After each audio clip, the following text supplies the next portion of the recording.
മനുഷ്യജീവിതം അത് പ്രവചിക്കാൻ കഴിയാത്തതാണെന്നുള്ള സത്യത്തിന്റെ പൂർത്തീകരണമായിട്ടാണ് ഞാൻ ഈ മീറ്റിങ്ങിനെ കാണുന്നത്. പാർട്ടിക്കുള്ളിൽ നിന്നുകൊണ്ട് തന്നെ പാർട്ടിയുടെ അനുവാദമില്ലാതെ ഇങ്ങനെയൊരു മീറ്റിംഗ് പാടില്ലായിരുന്നു, എന്നിട്ടും സംഭവിച്ചുപോയി. അങ്ങനെ സംഭവിക്കാൻ പാടില്ലാത്ത ഒരു തെറ്റുകൂടി നിങ്ങളുടെ മുമ്പാകെ ഞാൻ ചെയ്യാൻ പോവാണ്. ഒരു കമ്മ്യൂണിസ്റ്റുകാരൻ അവന്റെ പ്രസംഗം അവസാനിപ്പിക്കുമ്പോൾ മാത്രം പറയാറുള്ള പ്രശസ്തമായ വാക്ക് എന്റെ ഈ എളിയ പ്രസംഗം ആരംഭിക്കുന്നതിന് മുമ്പ് തന്നെ ഞാൻ പറയാൻ പോവാ.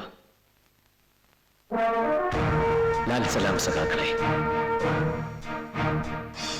ഈ വിശദീകരണ യോഗം കഴിഞ്ഞ് ഇങ്ങനെ ഒരു ലാൽ സലാം പറയാൻ എന്റെ ശരീരത്തിൽ ജീവന്റെ തുടിപ്പ് ബാക്കിയുണ്ടാകും എന്നെനിക്ക് ഉറപ്പില്ല. എന്റെ ശത്രു ആരാണെന്ന് വ്യക്തമായി തിരിച്ചറിയുന്നവനാണ് ഞാൻ. അവരുടെ അച്ചാരവും വാങ്ങി എന്റെ ജീവനെടുക്കുക എന്ന ദൗത്യവുമായി ഒരു വ്യക്തിയോ ഒരു സംഘമോ എന്റെ മുന്നിലിരിക്കുന്ന നിങ്ങൾക്കിടയിലുണ്ട്. ഈ നായിന്റെ മോനിന് ആറാങ്കണ്ണ് വല്ലതും ഉണ്ടോ? അങ്ങനെ വന്നിരിക്കുന്നവരാരായാലും ശരി, അവരോട് എനിക്കൊരു അപേക്ഷയുണ്ട്. ദയവായ ഒരു അല്പസമയം അത് നിങ്ങൾ എനിക്ക് തരണം. അത് കഴിഞ്ഞ് നിങ്ങൾക്ക് എന്നെ എന്തും ചെയ്യാം. വേണമെങ്കിൽ എന്റെ ജീവനും എടുക്കാം. വധശിക്ഷയ്ക്ക് വിധിക്കപ്പെടുന്ന പ്രതിക്ക് പോലും അങ്ങനെ ഒരു പരിഗണന നൽകാറുണ്ട്. ആ പരിഗണനയെങ്കിലും നിങ്ങൾ എനിക്ക് തരണം.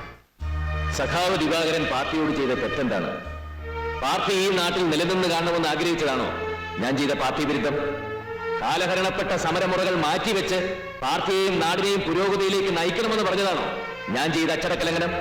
ആവശ്യത്തിനും അനാവശ്യത്തിനും സമരങ്ങളും ഹർത്താലുകളും നടത്തി ജനങ്ങളെ ബുദ്ധിമുട്ടിക്കുന്ന ഈ വ്യവസ്ഥ മാറണമെന്ന് പറഞ്ഞതാണോ ഞാൻ ചെയ്ത തെറ്റ്? ഒന്നുമില്ലാത്ത നമ്മുടെ അയൽ സംസ്ഥാനങ്ങൾ പോലും വികസനത്തിന്റെ കാര്യത്തിൽ കുതിച്ചു പായുമ്പോൾ ഈ മണ്ണിൽ എല്ലാം ഉണ്ടായിട്ടും ഒന്നും ഉണ്ടാകുന്നില്ല, അല്ലെങ്കിൽ ഉണ്ടാകാൻ അനുവദിക്കുന്നില്ല. ആരുടെയൊക്കെയോ സ്വാർത്ഥ താല്പര്യങ്ങൾ ഇത്തരം സത്യങ്ങൾ തുറന്നു പറഞ്ഞതാണോ ഞാൻ ചെയ്ത തെറ്റ്?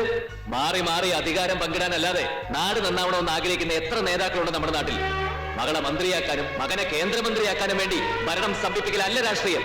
എത്ര ഭൂരിപക്ഷത്തോടെ ജനങ്ങൾ തെരഞ്ഞെടുത്താലും ഗ്രൂപ്പുകൾ ചെന്ന് തമ്മിൽ തല്ലിയും നാട് നശിപ്പിക്കാൻ ഒരു കൂട്ടർ, അധികാരം നഷ്ടപ്പെടുമ്പോ സമരം തൊഴിലാക്കുന്ന മറ്റൊരു കൂട്ടർ.